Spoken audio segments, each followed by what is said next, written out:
There's a misconception that we don't exist, that somehow our ability to excel at the highest level of our industry is limited, that overcoming barriers as a woman of color would be insurmountable.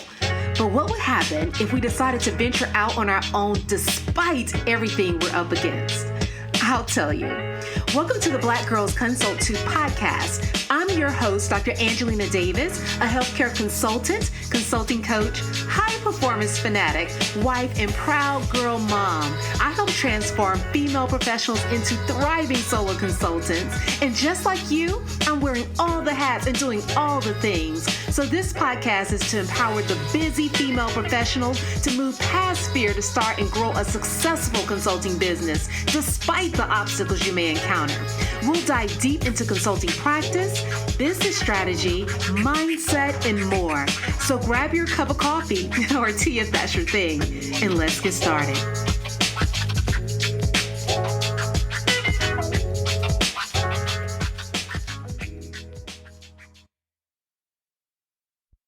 Hello.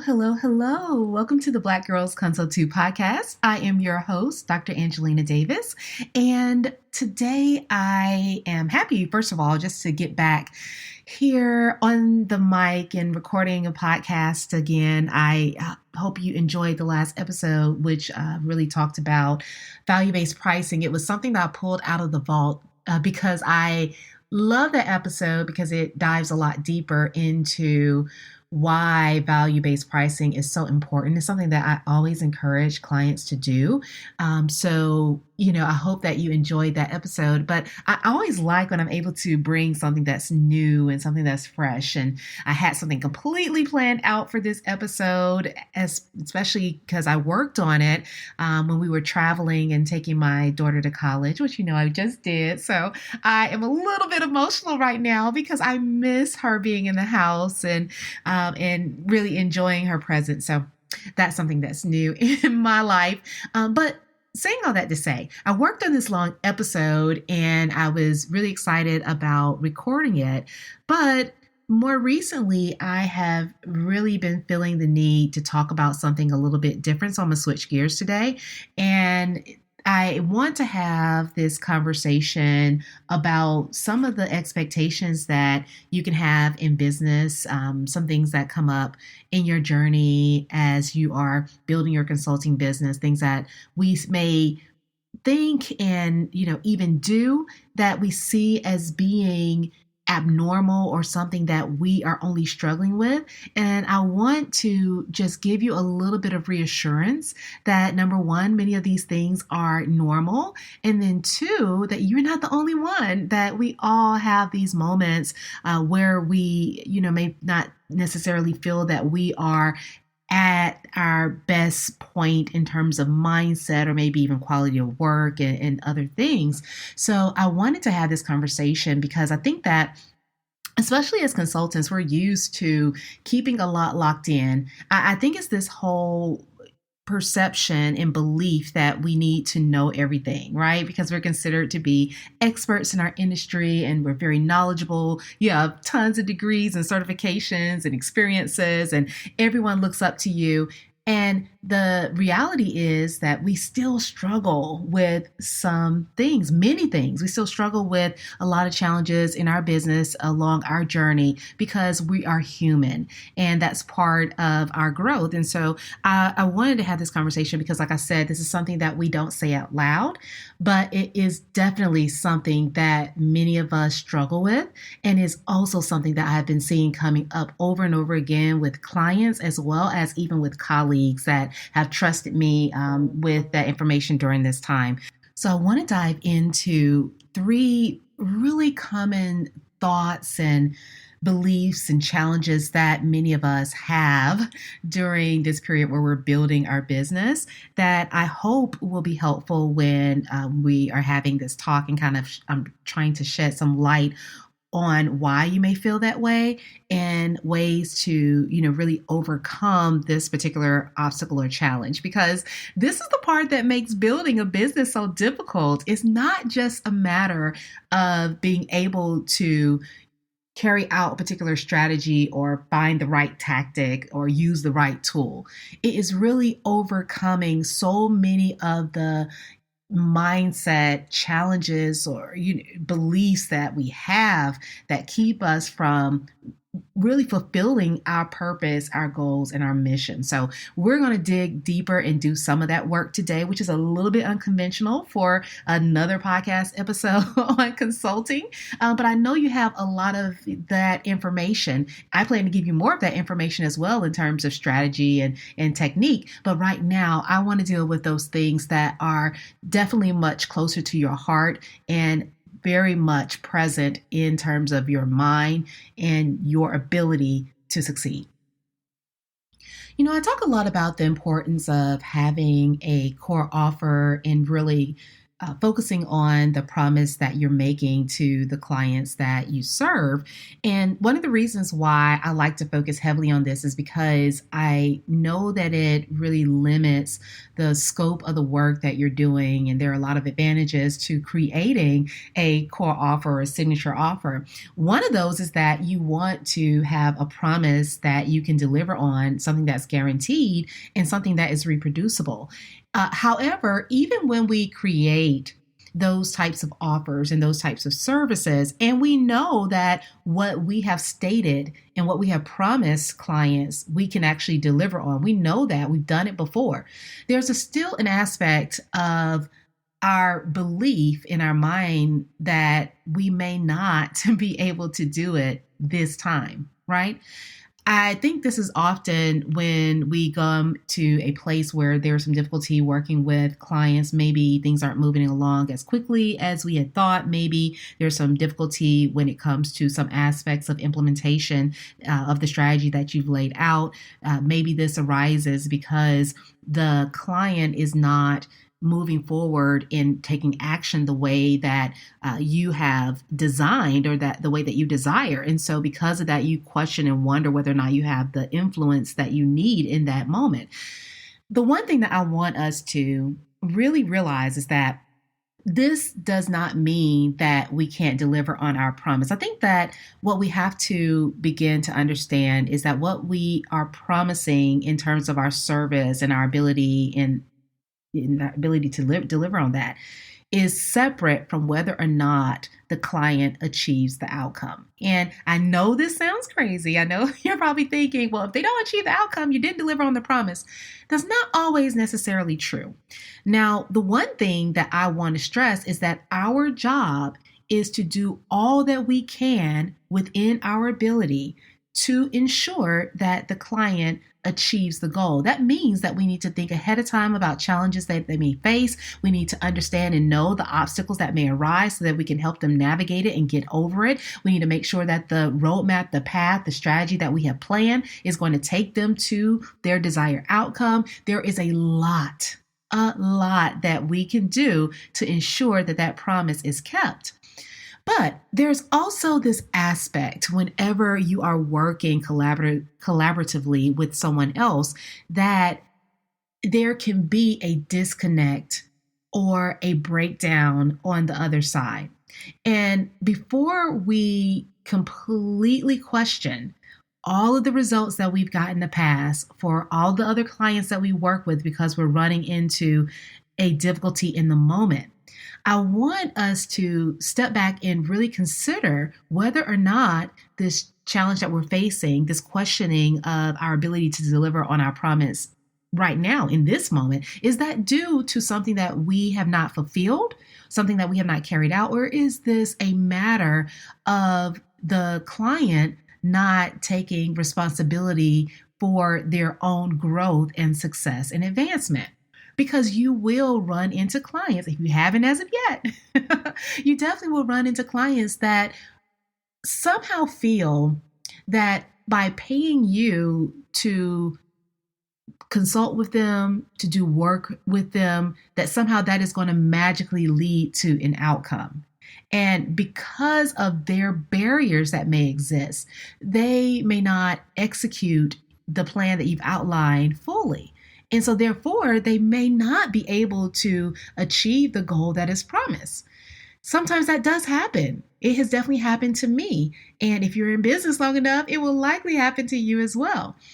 In those moments, though, the one thing that I want to encourage you to do is to think about, once again, what is in your ability to shift or change the trajectory that they're on. Are there some words of advice that you can share? Can you simplify the process even more? Can you really determine what their problem is that's keeping them stuck? Sometimes it's some of the mental barriers that they may have. Sometimes it is really the fact that maybe they are perfectionists or maybe they are procrastinating out of fear. There are a number of reasons why clients may not necessarily follow through. And it's not just because they're lazy or they don't want to do the work. There are barriers there. And so, what I want you to do, instead of really questioning whether or not you have the ability to deliver on the promise, I want you to focus on delivering that level of value and really problem solving for how you are going to get them to that end result. Because what magically happens when we do this is that by you focusing on how you're going to get them there, how you're going to ensure that they achieve their goal, you will, number one, typically help them overcome whatever obstacle is in their way so that you will deliver on that promise in the end. But two, you're going to learn from that. You're going to learn how to modify, improve, optimize your services so that you don't have to encounter that as often in the future. So I want you to definitely focus on how you can adjust anything that is in your control to help deliver on that promise and the end result. But the one thing that you do not need to do, the one thing that is not helpful, is for you to question your ability to deliver on the promise. The promise that you've made should be something that you truly believed in. It should be something that you have proven that you can do and have done in the past.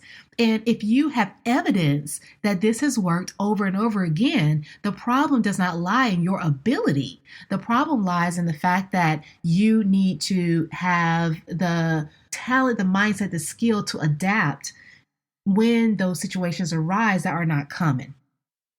And so that's where our focus needs to be, continual improvement. I don't want this to be something that keeps you hung up or causes you to beat yourself down or question your service or question your business or question your talent. But once again, focus on those things that you can change so you can move the client ahead, and then also so that you will become stronger and better at what you do at delivering value. So that's one of the first things. If you're finding yourself following all the successful accounts on Instagram and LinkedIn and YouTube, and you're just trying to recreate their strategies but haven't experienced much growth, or you're consistently sharing tons of helpful content within your industry, almost burning yourself out, but you're still struggling to get potential clients to see the value of the services that you offer, or if you're reaching out to your network and even responding to requests for proposals, but it's just not driving the leads that you want and need. If that's the case, it's time for you to be seen as the expert that you are. It's time for you to make a greater impact. So here's the deal. Using a cookie cutter approach won't help you stand out from the crowd or attract the aligned clients that you need to build a profitable business and create the freedom you desire to live life on your own terms. Your expertise is unique and your approach should be also. That's why I created my signature program, Position to Excel, which is a highly focused, curriculum-based, personalized coaching program developed to help you accelerate the growth of your consulting business by creating a magnetic core offer, an expert personal brand to position your services to sell effectively. And unlike other programs that rely on traditional methods to attract leads, we develop a personalized approach to fill your pipeline without cold calls or reliance on referrals and RFPs. So if you're interested in taking your consulting business to the next level or starting and getting yours off the ground, visit www.excellaconsulting.com, apply for Position to Excel, and let's get started.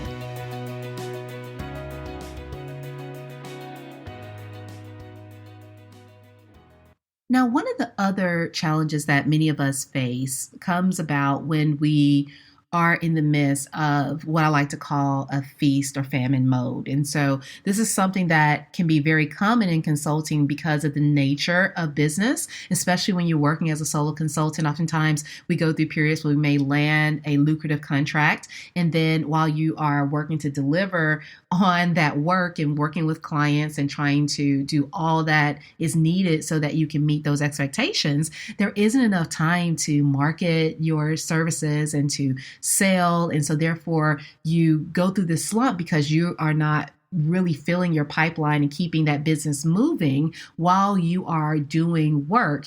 And even when you may outsource those aspects, it may not be most effective, especially if your messaging is off or if the individuals that you have contracted, if they are not able to really speak in a way that sells your services effectively. And so we go through these feast and famine modes for a reason such as that and many others. But whenever that happens, I think one of the things that we begin to question or think about is whether or not we truly have the ability to succeed. We see a lot of, consultants that are making 6-7 figures and beyond, and they're landing these massive contracts with these huge businesses. They're growing massive agencies and firms. And we're thinking to ourselves, I want that too. I want that to happen for me too. I'm talented too. How can this really manifest for me? And because we don't see it in the moment, and because we're going, like I said, through those dips and valleys that once again, are there for a reason that we haven't addressed, and that's a whole other conversation.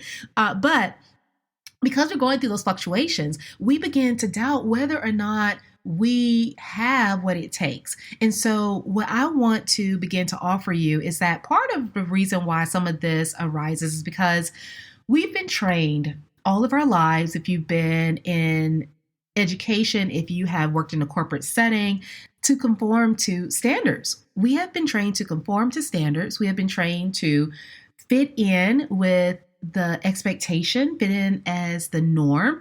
We have been taught not to stand out and to do work so that we can help build someone else's business based upon their mission or their purpose.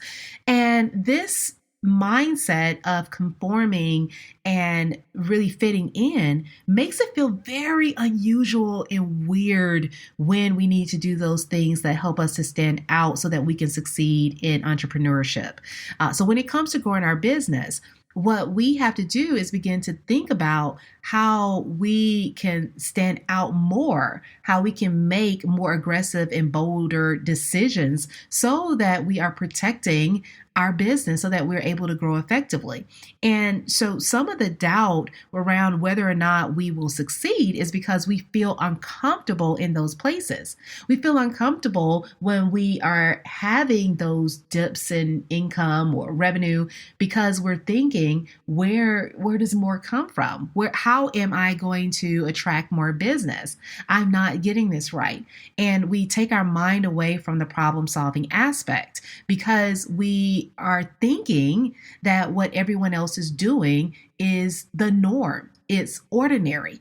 It is something that should naturally happen. But when it comes to you building your business, that's not true.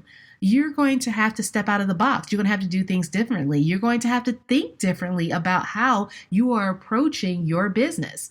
There is no one size fit all standard or box. And you have to get comfortable with that thought. And I think that's a lot of why we have that doubt as to whether or not we can succeed, because we're looking at others and we're thinking, if I follow their path, if I follow the steps that they took, if I follow their trajectory, I will be successful too. But this is not the degree that you just got. This is not the job that you trained for. This is completely different. This is your own. So that means that oftentimes the strategies, the methods, the tactics, the approach that you take will be different. It'll have to be different. And because of that, it's going to be uncomfortable, especially if you haven't been in a position where you've had to honor that uniqueness before. But what I want you to know is that you will definitely succeed if you keep going.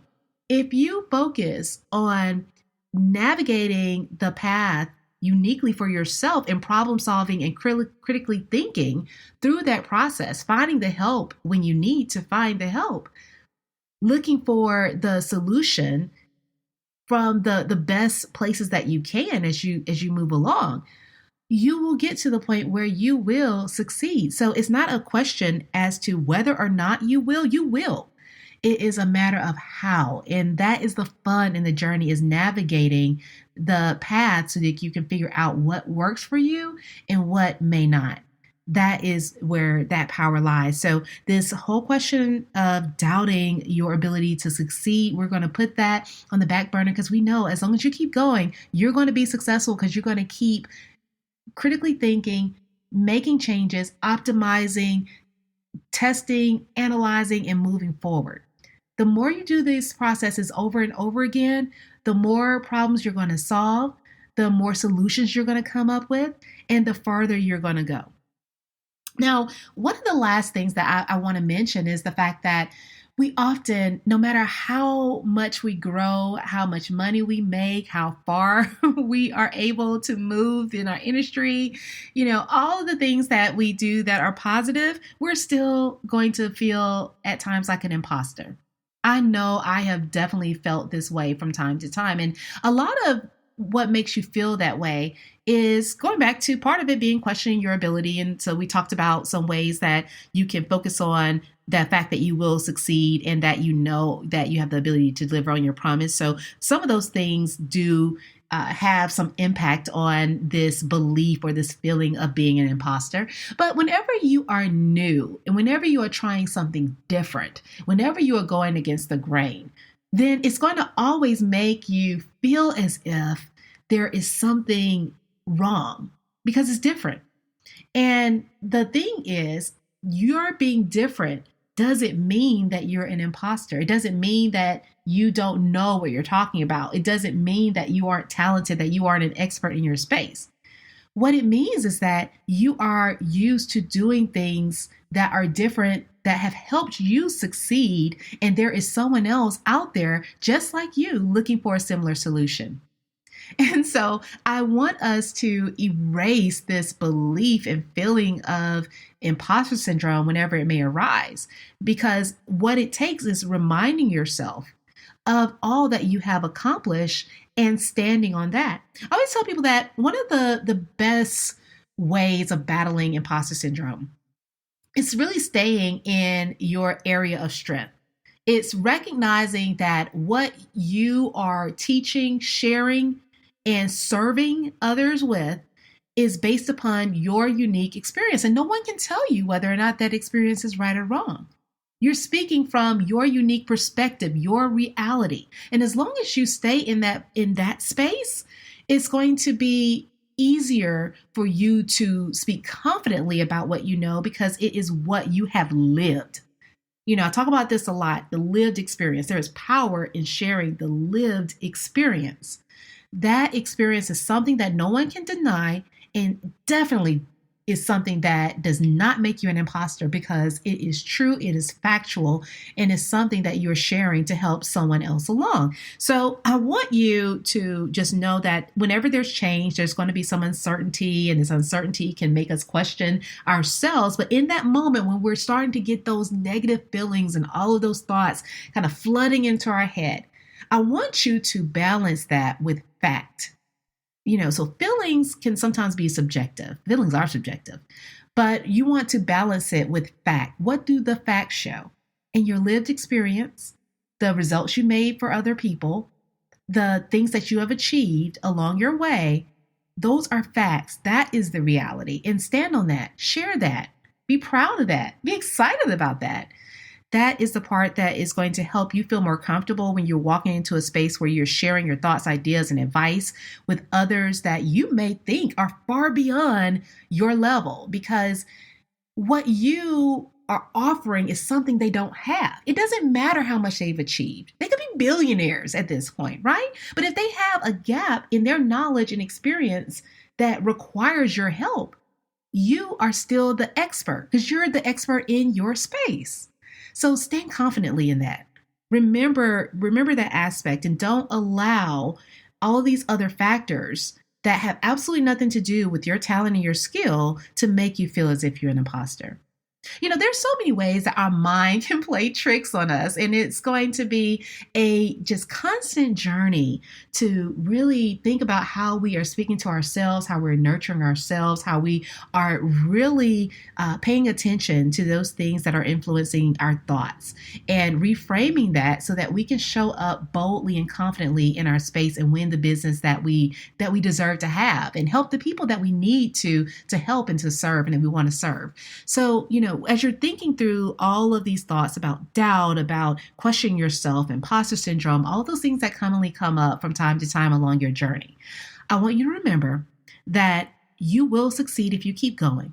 I want you to remember that you have the ability to deliver on the promise that you made. You've proven it in the past, and that there's no need to feel like an imposter because you're speaking from your lived experience and nobody can question that. All right, guys, I hope this helps. If you enjoyed this episode, make sure you share it with a friend. And don't forget to leave your review on Apple Podcasts. That will help the podcast grow and help more people hear about it and really learn from the episodes. And, connect with me on Instagram and LinkedIn. I'm always looking for to connect with listeners and to have more conversations outside of the podcast because I really want to talk to you instead of just talking at you. But I hope that this episode helped. I hope you enjoy other episodes on the podcast, and I look forward to talking to you again next week. All right, guys, take care. Thank you for tuning in to the Black Girls Consult 2 podcast. If you enjoyed today's episode, be sure to leave your review on Apple Podcasts, subscribe, and share it with a friend. We're on a mission to increase the success and longevity of women in consulting, and you can help us do that. Also, I'd love to hear from you, so let's connect at Dr. Angelina Davis on Instagram or LinkedIn. And don't forget to visit excelatconsulting.com for more information to support your consulting journey. Until next time, take care.